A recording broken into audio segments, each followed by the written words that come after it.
सिंधु ते कब्जो, सिंधु ते कब्जो, कैनाल समूरा। पीरोमल मां रिपोर्ट शमन अली राजन मुताबिक़ ख़बर शामिल कई पिया। सिंधु दरिया ख़िलाफ़ थधो मिशन का शहीद चौक किपरो ताईं रैली कढी वई। हर तरफ़ सिंधु ते धाड़ो नामंजूर, पंजाब तो सां जहिड़ो आ नारा हया पिया वञनि।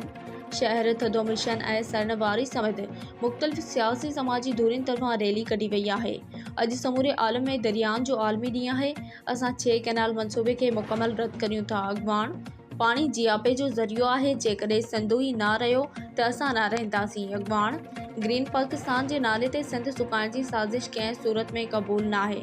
अॻवान ही एहतजाज ऐं धरना तेसिताईं जारी रहंदा जेसिताईं समूरा कैनाल बंदि नथा कया वञनि। असांजो काफ़िलो जेको थधो मिशन खां निकितो आहे, प्यादल मार्च जेको किपरो वेंदो। असांजो एहतजाज करण जो हिकिड़ी मक़सद आहे, जेका वफ़ाक़ सिंधु दरिया ते 6 नवां कैनाल ठाहे बि उन्हनि खे रद्द करण। असां वफ़ाक़ खे इहो चिताद ॾियूं त जेके नवां कैनाल सिंधु दरिया ते ठही रहिया आहिनि उन्हनि खे बंदि करे ॿिए सूरत में असां सिंध ऐं पंजाब जा रस्ता बंदि कंदासूं ऐं सरापा एहतजाज हूंदासूं। वफ़ाक़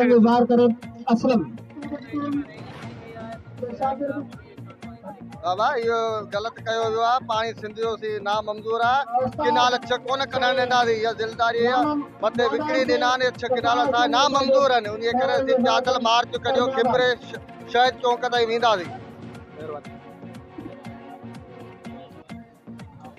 असांजो मौक़िफ़ आहे त हाणे फौरी हुकूमत खे ऐलान करणु खपे शहबाज शरीफ़ खे त कैनाल जी हिसाब ख़तमु करणु खपे। सिंध जा ही जेके हज़ारे नौजवान जेके हाणे जागी चुका आहिनि, हाणे कॾहिं बि हिननि खे ही कैनाल न ठहणु ॾींदा। हाणे जंग छिड़ी चुकी आहे। पंजाब जा रस्ता बंदि कया वेंदा। हर शइ असां पंजाब जी बंदि कंदासीं ऐं मुतालबो कयूं हुकूमत खां फौरी कैनाल जी हिसाब ख़तमु कई वञे।